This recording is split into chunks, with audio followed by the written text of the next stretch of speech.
स्वागत है बच्चों आपका मेरे इस YouTube चैनल पर। तो आज हम भारतेंदु हरिश्चंद्र जी के प्रेम माधुरी के जो 2 पहरे रह गए थे उनको पढ़ेंगे। और इससे पहले जो मैंने 2 पहरे पढ़ाए थे वो मेरी पहली वीडियो में है। तो देखिए,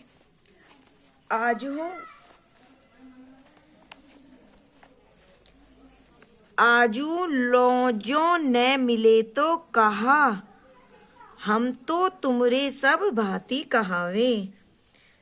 तो यहाँ पर जो है विरह में दुखी नायिका अपने प्रेमी से कहती है कि आज तक तुम हमसे नहीं मिले तो क्या हुआ, हम तो सब प्रकार से तुम्हारे ही कहलाते हैं।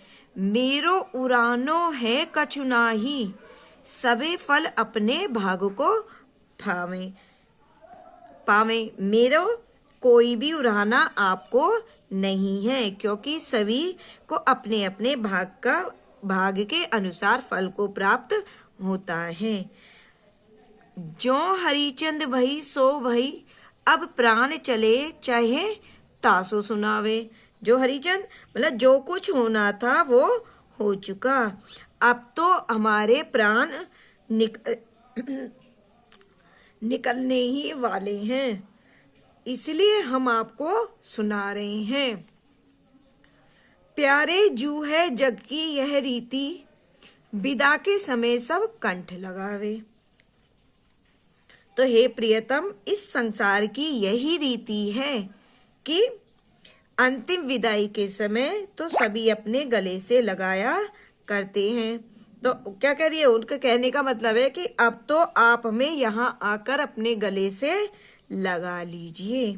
तो काव्य का सौंदर्य वही है, भाषा ब्रज है, छंद सवैया है और रस विपर्लम श्रृंगार है।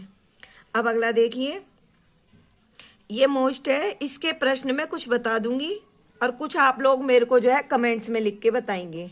छोटे अति लघु प्रश्न होते हैं अधिकतर। व्यापक ब्रह्म सबे थल पूरन है, हमहु पहचानती हैं। गोपियां कहती हैं, मतलब यहाँ पर जो है उद्धव ने उन्हें ज्ञान मार्ग दिया। गोपियां विरह में व्याकुल हो रही थी तो उद्धव जी ने आकर उन्हें ज्ञान दिया। तो वो जो है उस ज्ञान के मार्ग का निराकरण कर रही हैं, मना कर रही हैं और अपने भक्ति मार्ग का ही प्रतिपादन कर रही हैं। तो क्या कह रही हैं, व्यापक ब्रह्म सबे थल पूरन है, हमहु पहचानती हैं।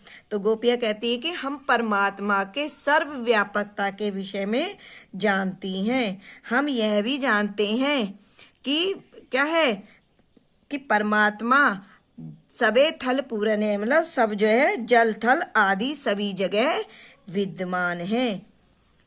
पे बिना नंदलाल बिहाल, सदा हरिचंद ने ज्ञान ही ठानती। किंतु श्री कृष्ण के वियोग में हम व्याकुल रहती हैं और उन्हें छोड़कर हम किसी भी प्रकार की ज्ञान चर्चा नहीं चाहती। मतलब वो क्या कह रही है, हम तुम्हारे ज्ञान मार्ग को कोई भी महत्व नहीं देती। तुम ऊधो यहे कहियो, उनसो हम और कछु नहीं जानती। कि हे उद्धव, आप श्री कृष्ण से जाकर क्या कह देना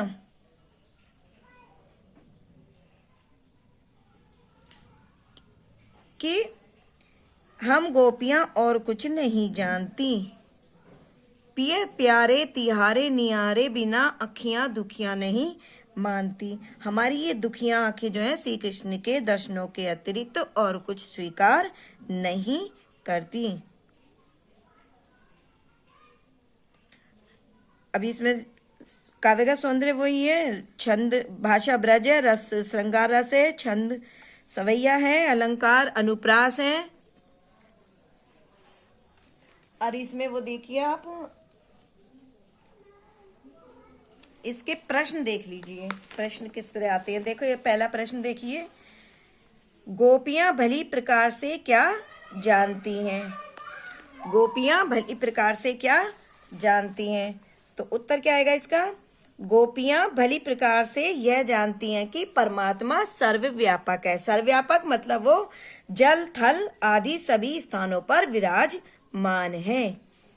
गोपियां सदैव किसके बिना बिहाल रहती हैं, गोपियां सदैव किसके बिना बिहाल रहती हैं। तो गोपियां सदैव श्री कृष्ण के बिना बेहाल रहती हैं। बेहाल मतलब व्याकुल रहती हैं। गोपियां उद्धव से क्या कहती हैं? क्या कहती हैं गोपियां? गोपियां उद्धव से कहती हैं कि तुम श्री कृष्ण से जाकर यह कह देना कि हम गोपियां कुछ नहीं जानती, हमारी ये दुखियां आंखें श्री कृष्ण के दर्शनों के अतिरिक्त कुछ और स्वीकार नहीं करती।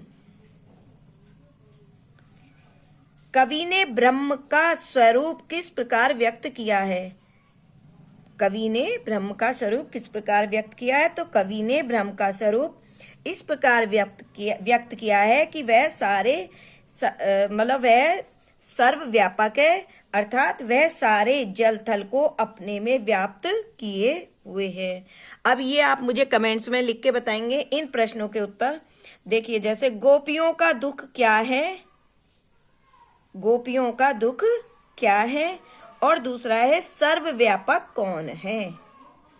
तो अगर आपको मेरी वीडियो पसंद आई हो तो ज़्यादा से ज़्यादा शेयर करें, लाइक करें और सब्सक्राइब करें।